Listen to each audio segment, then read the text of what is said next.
Halo sahabat Gen, Assalamualaikum warahmatullahi wabarakatuh. Di video kali ini kita akan membahas kunci jawaban biologi kelas 11 bab 7 pada tugas uji pemahaman pada halaman 417 sampai 418 di buku biologi kurikulum merdeka pegangan kalian. Jadi, ayo kita bahas bersama mengenai soal atau perintah yang ada di tugas kali ini Gen.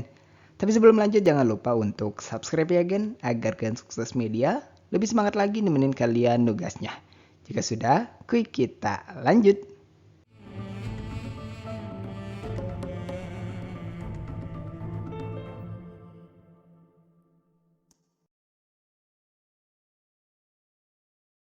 Bagian kita masuk pada soal pertama berikut ini. Perhatikan gambar hasil pemeriksaan titik jatuhnya bayangan pada mata seorang siswa berikut. Siswa tersebut menyimpulkan bahwa dirinya mengalami rabun dekat sehingga harus dibantu dengan kacamata lensa cekung. Apakah kesimpulan yang dibuat oleh siswa tersebut sudah tepat? Simak pembahasan berikut ini kan. Jawabannya terkait dengan analisis gambar. Gambar menunjukkan bayangan jatuh di depan retina, bukan tepat di retina. Kondisi ini disebut rabun jauh atau miopi, bukan rabun dekat.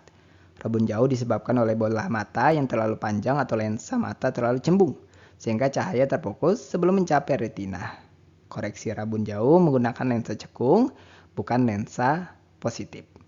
Jadi kesimpulan untuk siswa ini salah, karena bayangan jatuh di depan retina merupakan rabun jauh, bukan rabun dekat. Jadi kita bisa pilih opsi C terkait dengan simpulan yang salah, bayangan jatuh di depan retina disebut rabun jauh. Kemudian kita masuk pada soal kedua. Kandungan zat tertentu dalam makanan dapat menimbulkan sensasi rasa yang berbeda-beda pada lidah. Hubungan yang tepat antara sensasi, rasa, dan penyebabnya adalah titik-titik. Kemudian untuk analisis terkait opsi yang ada ini, rasa asam ini disebabkan oleh ion H+, bukan OH-. Contohnya ya dari asam sitrat pada jeruk. Kemudian rasa asin disebabkan oleh ion Na+ atau K+, contohnya pada garam NaCl. Kemudian rasa manis disebabkan oleh senyawa organik seperti gula, bukan alkaloid. Rasa pahit disebabkan oleh senyawa alkaloid, bukan ion klorida, contohnya ya dari kafein atau kina. Nah, kemudian untuk rasa umami atau gurih ini disebabkan oleh L-glutamat, contohnya pada MSG yang ada pada makanan gurih. Jadi jawaban yang sesuai itu ada pada opsi E. Rasa umami atau gurih disebabkan oleh zat yang mengandung L-glutamat.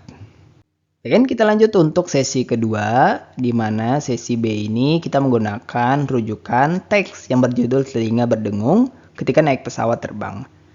Nantinya teks ini kita akan gunakan untuk menjawab soal nomor 1 sampai 3. Nah, berikut adalah perintah untuk soal nomor 1 terlebih dahulu.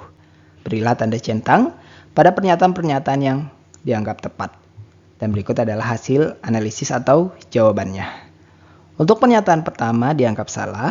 Dalam teks, barotrauma dapat dialami siapa saja. Tidak disebutkan bahwa anak-anak lebih rentan karena tabung Eustachius sempit.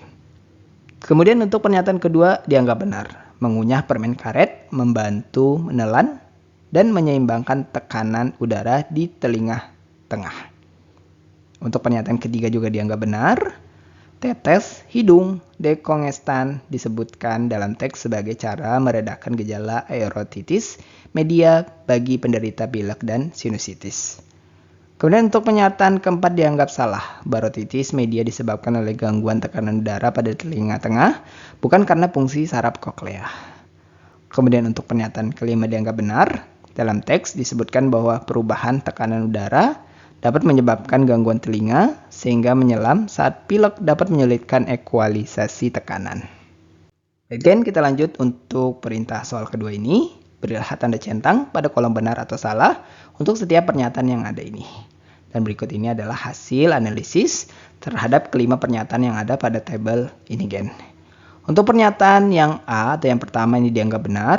Penderita flu lebih berisiko mengalami nyeri telinga akibat perubahan tekanan udara yang dapat mengganggu kenyamanan dan keselamatan selama penerbangan. Kemudian untuk pernyataan kedua atau yang B dianggap salah. Teks menyebutkan bahwa penderita rinitis alergi sebaiknya minum obat alergi 60 menit sebelum pesawat lepas landas, bukan saat berada di dalam pesawat. Kemudian untuk pernyataan ketiga dianggap benar. Dalam teks dijelaskan bahwa barotrauma tidak berbahaya dan dapat sembuh dengan sendirinya. Untuk pernyataan keempat dianggap salah, manuver falsafah sebenarnya dilakukan dengan menghembuskan napas secara paksa, bukan menghirup napas panjang, sementara hidung dan mulut dalam keadaan tertutup. Adapun untuk pernyataan kelima juga dianggap salah. Penyebab utama barotrauma adalah perubahan tekanan udara, bukan sekadar ketinggian tempat. Perubahan tekanannya mendadak, misalnya saat pesawat lepas landas atau mendarat, dapat menyebabkan gangguan pada telinga. Kemudian kita masuk pada soal ketiga berikut ini, sebagai soal terakhir kita di sesi tugas kali ini. Perhatikan gambar yang ada ini, bagian tuba Eustachius ditunjukkan oleh nomor titik-titik. Bagian jawaban ada pada opsi C, yaitu 3. Berdasarkan gambar, identifikasi untuk bagian telinga yang terkait dengan tuba Eustachius ada pada nomor 3 atau label 3, di mana menghubungkan telinga tengah dengan tenggorokan untuk menyeimbangkan tekanan udara. Jadi kita bisa pilih opsi yang 3, sehingga jawaban yang benar ada pada opsi C. Dan itulah pembahasan sekilas kita untuk kunci jawaban biologi kelas 11 bab 7 pada sesi tugas uji pemahaman pada halaman 417 di buku pegangan biologi kurikulum merdeka. Terima kasih karena telah menonton video ini sampai habis, Gen. Jika dirasa video kali ini bermanfaat, jangan lupa untuk like dan subscribe ya, Gen. Sampai jumpa di video berikutnya dan wassalamualaikum warahmatullahi wabarakatuh.